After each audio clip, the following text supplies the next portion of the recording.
उजाला देकर लाने का आफताब वो हमारी रात के जुगनू भी ले गया। ये किया मोदी जी ने इस देश के किसान से। आज देश की खेत और खलिहान दोनों पर हमला बोला गया है। आज देश की खेती पर अतिक्रमण किया गया है। देश के खेत मजदूर और किसान को अपने ही खेत में गुलाम बनाए जाने का षड्यंत्र किया जा रहा है। देश का 62 करोड़ किसान सड़कों पर है। 250 किसान संगठन विरोध कर रहे हैं और मोदी जी कह रहे हैं सब चंगासी। मोदी जी, क्या आपको इस देश के 130 करोड़ में से 65 करोड़ नागरिक विरोध करते हुए नजर नहीं आते?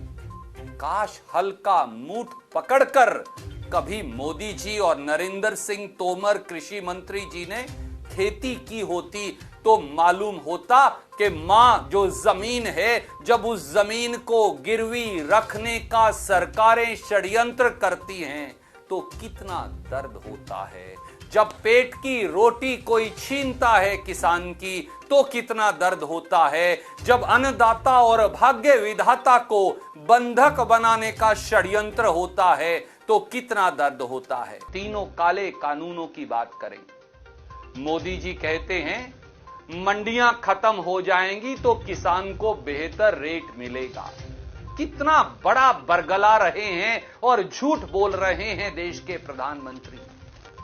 मंडियां इसलिए बनाई थी कांग्रेस की सरकारों ने ताकि न्यूनतम समर्थन मूल्य किसान के सामूहिक संगठन के आधार पर इन मंडियों के अंदर मिल सके।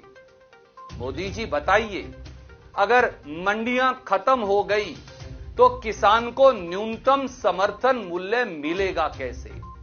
देगा कौन? कहां जाएगा किसान?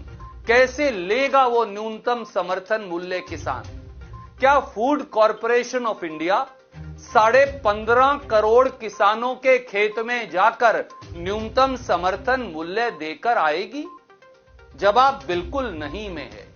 या वो मुट्ठी भर उद्योगपति जो देश की खेती को आपके इशारे पर खरीद लेंगे, अगर उन्होंने किसान के खेत में, अपने गोदाम और फैक्ट्री में किसान को न्यूनतम समर्थन मूल्य नहीं दिया तो कौन जिम्मेवार है? क्या मोदी सरकार जिम्मेवार होगी?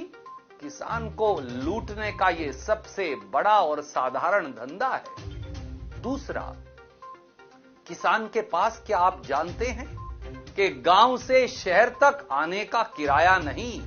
और मोदी जी ढींगे भर रहे हैं कि अब किसान कहीं जाकर कहीं भी अपनी फसल बेच सकता है।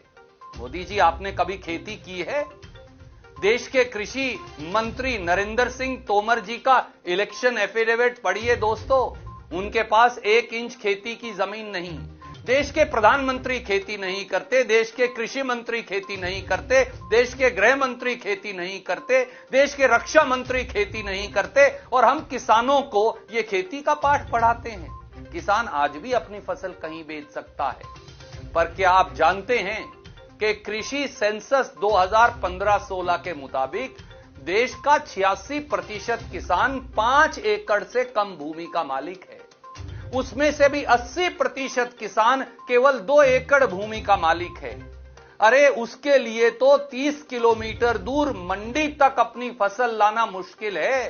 वो पंजाब से कलकत्ता और हरियाणा से मद्रास अपनी फसल कैसे लेकर जाएगा? महाराष्ट्र का किसान उत्तर भारत अपनी फसल कैसे लेकर आएगा? पोरबंदर और अहमदाबाद और गुजरात का किसान बंगाल अपनी फसल कैसे लेकर आएगा? और असम का चाय का किसान कैसे दिल्ली में आकर अपनी फसल बेचकर जाएगा? क्यों इतना क्रूर मजाक कर रहे हैं? और तीसरी बात, क्या यह सही नहीं? क्या यह सही नहीं कि किसान एसडीएम और कलेक्टर से लड़ेगा कैसे? आप कहते हैं बड़ी बड़ी कंपनियां आएंगी, वो किसान की जमीन का अनुबंध कर लेंगी और अगर झगड़ा हुआ तो एसडीएम और डीसी फैसला कर देगा। अन्नदाता भाग्य विधाता केस लड़ेगा कैसे?